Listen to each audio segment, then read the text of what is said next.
My turn. I start by retreating.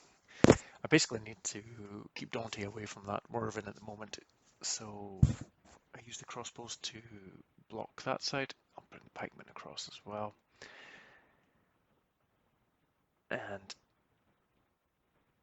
I'll bring the priest up just to create some space for reinforcements.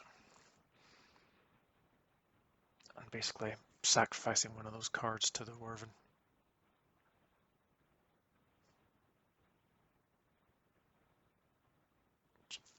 But while the crossbows are there, they might as well use their range to attack the card that's unrevealed. It's just Orcs. It's defense 6. I've got attack 6, so I think for the first time in this game it's just a straight roll off. And also for the first time in this game, it's the first Snake Eyes by the Orcs. So they've been peppered by the crossbow, so that's a bonus. That's left that flank now wide open, so once that Werven's gone, I think I might have a straight path, so it's looking really good on that side for me.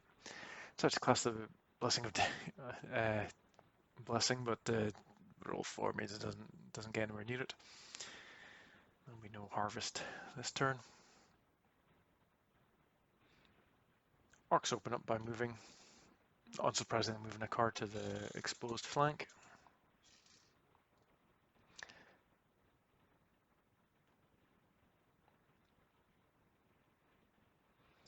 Other cards moving up there to support the ogres. So I've got to worry about those ogres on one side and Muscle Werven on this side. Unsurprisingly, the Werven moves up to take on the pikemen. Normally a good defensive unit, but against the muscle growth, the Werven's got an attack of 32, which the pikemen don't stand a chance against. Again, mathematically impossible, but we'll roll anyway. Glorious roll of 11 from the pikemen. It was a great last stand. 21, great total normally, but not against the muscle Werven, who only rolled 1 dice because of the Blessing of Death against it just now. So the pikemen get completely murdered, but there's a field surgeon in range. Doesn't roll 6, so he cannot save the mess. Werven unsurprisingly moves up,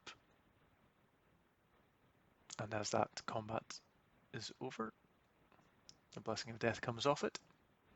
It's even more troublesome now. Kirby says his magic phase to reveal another catapult. Another war machine there, and he's going to play his rage spell on it. 21 required. Roll of 7.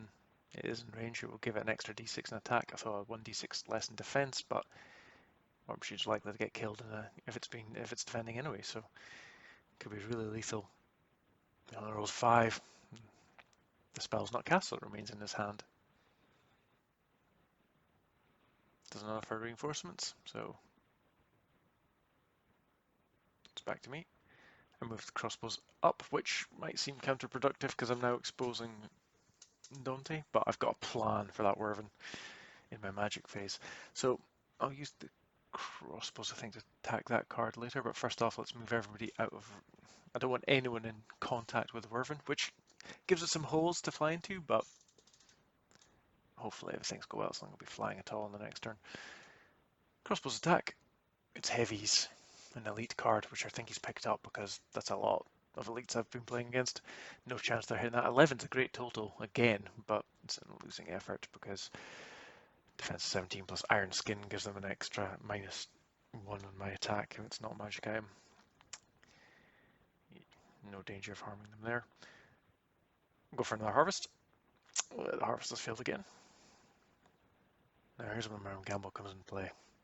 2 wizards, and I want to cast Ice Wall, which would stop any opponent's movement in the next turn. A pretty easy spell to cast. I only need 5, and I've got 2 wizards, so I can have 2 goes at it. 5 exactly, just cast it, so the Ice Wall is now in effect. Which means you can't move. It's not normally a big thing not being able to move, but when you've got a big muscle Werven that's going to die in the next turn, it's absolutely perfect. So that's stopped him doing anything else from there. So Kirby decides to bypass his movement phase and declare an attack straight away, and a ranged attack. He's using his catapult to fire on the pit fighters. Defense 10. They've got a chance here. Might be okay. If I roll well, I'll roll 7. But Kirby's only rolled 5, which gives a total of 16. I've got a defensive total of 17, so survived that attack. He then decides to play Rage again, or try and cast Rage, which he does successfully this time, with that roll of 11. So that's some very angry operators of that War Machine just now. We've got an extra d6 in attack, but 1d6 less in defense. So clearly his plan is to take out those pit fighters with a dangerous killing blow ability to allow the ogres to get bypass them without taking the risk. A bit concerning there. As it's the end of his turn, the Wyvern is killed, but the spell goes back into his hand. Now it's my turn. I decide to move Wyvern a bit forward. But what Kirby hasn't realised is I've been able to move those crossbows into range of the War Machine that he's just cast Rage on. Everyone could come up a bit, create some room for some reinforcements, and hopefully put some pressure. His card count's getting a bit low there. So I declare my attack. Ranged attack. Crossbows attack 6 against defense 4 of the catapult. And because they've got rage, they're only rolling 1d6 in defense.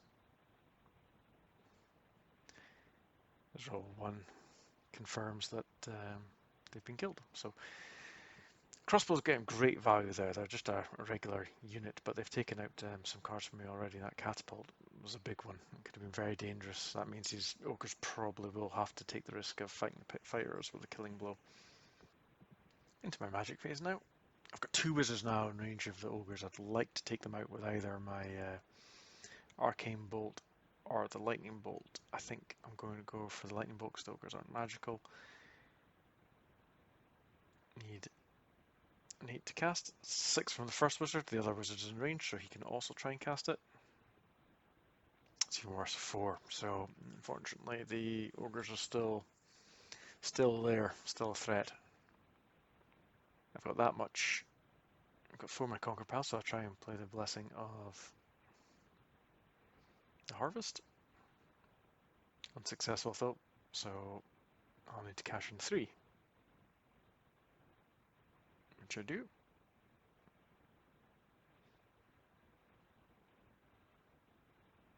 Shuffle the deck. Let's see what I get. Pikemen, defensive, so yeah, I'll put them on the right hand side, as that's where the attacks are coming from. Hopefully the ogres don't get that far. I'm not sure if they did, if the pikemen could stop them. The orcs open up. Movement phase. Moving forward to support the ogres.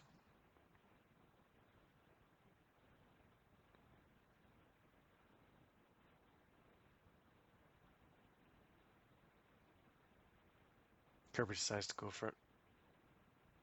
And the ogres, size 16. Against size 5, they're going to roll an extra dice. Attack is 17 as well.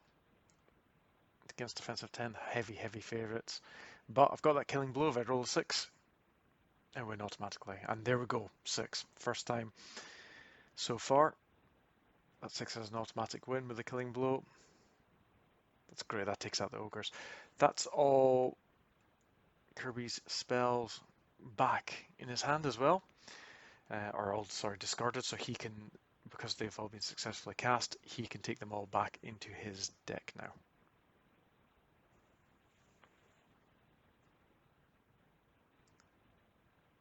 Kirby then decides in his magic phase to try and cast Unite the Tribes. Now it's available, but no, just a 3. The tribes are still separate. So it stays in his hand. At this point, I give up waiting for Kirby to start his magic spells and start my movement phase. Moving everybody up. Let's keep the pressure on. Because I move this card into base contact with one of Kirby's cards, I must reveal them, my halberders. Quite happy with them being there though.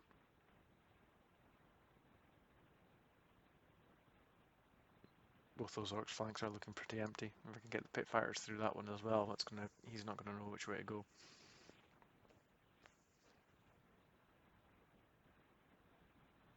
Crossbows declare an attack on the unseen card, which turns out to be the Goblin King, a hero which gives... He's quite good, but he gives massive bonus to other Goblin cards. I'm lucky there's not many on the battlefield at the moment. I don't think the crossbows are going to be able to hurt him, though. Attack 6. Total of 13. Against his defense is already 15 plus the roll of 520. So, yep, he's safe.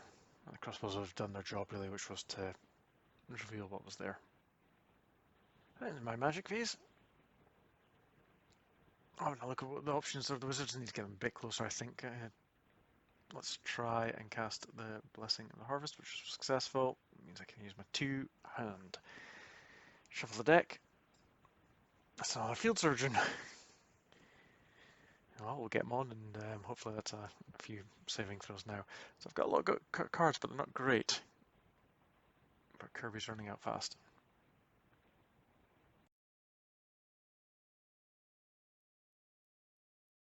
Thereby moving his cards across to stop my attack.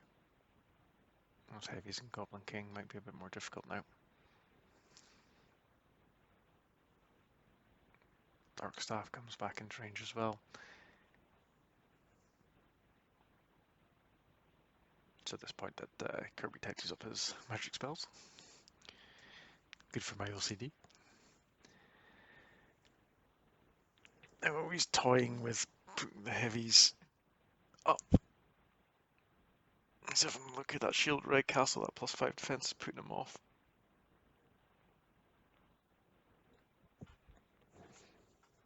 Yeah, let's see what else is there.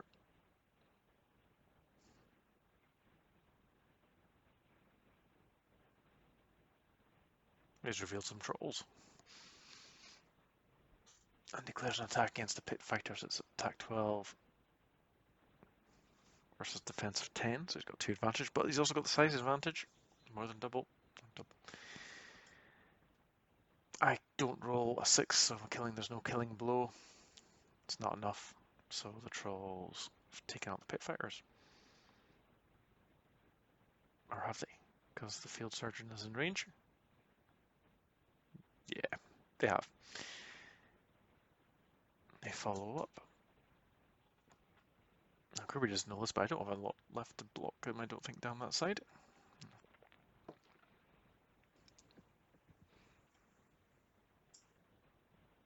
Kirby tries to play Knit Wounds. He successfully casts it. He's put it on the Orc Heavies. They're within range of Dark Staff. So they're already difficult enough to kill with their Iron Skin. That extra d6 in defense. It's going to be an epic clash between those 2 cards. But before we get to that, start reinforcing my right flank. I'm a bit worried about those trolls.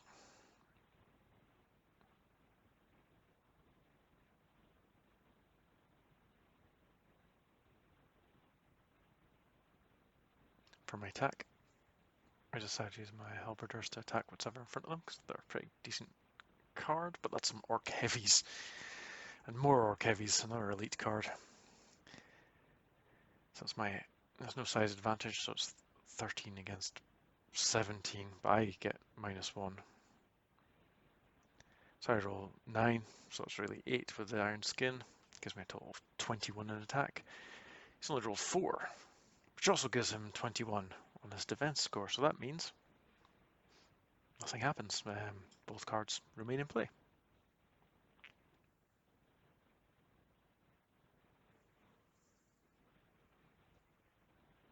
Having a look at my spells, because Dark Staff has actually wandered in range of that wizard. He's got a range of 3.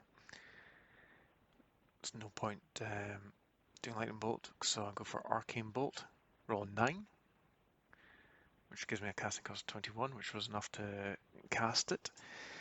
Opponent must roll 8 plus and 2d6. Now the reason it's so difficult to cast is because magic doesn't come into it. It's just a straight... Oof, he's done it. 8, which keeps Dark Staff alive. If I try to cast the Lightning Bolt, He could have used his magic as well in that roll, when Dark Staff magic would have made him automatically pass it. But, had a chance there to take out his wizard, unfortunately failed. Tried a blessing. It's my first turn to roll Snake Eyes. It's only for a blessing, nothing, no damage really there. First thing Kirby does is move Dark Staff out of range of the wizard. Looks like he's reinforcing that flank as well to give the trolls some support. He declares an attack. The trolls on the card in front, which is my champion card, the Assassin. Now, the Assassin ability allows me to reveal him at any time if he's face down and take out any of the opposition cards. It's almost like a safety net, but I've been careless there and let him get revealed instead, which means the Assassin ability doesn't work. And the trolls have a size advantage, and he's in trouble. My roll of 6 gives him a defense total of 20. The trolls have rolled more than that in attack, with their attack of 12 plus those 3 dice. And I'm desperately trying to see if I've got anybody in range. No field surgeons, they're all on the left hand side of the board, so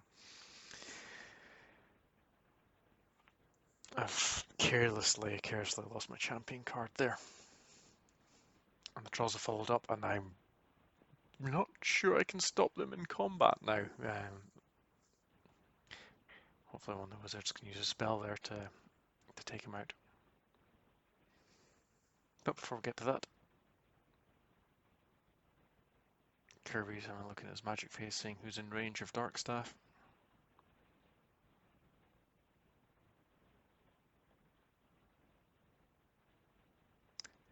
He tries to unite the tribes. Fails. But he does have 3 cards in his conquer pile, including my Assassin, which gives him a reinforcement. Which I don't know what it is, but he's put it on that flank, which is getting a bit more busy again.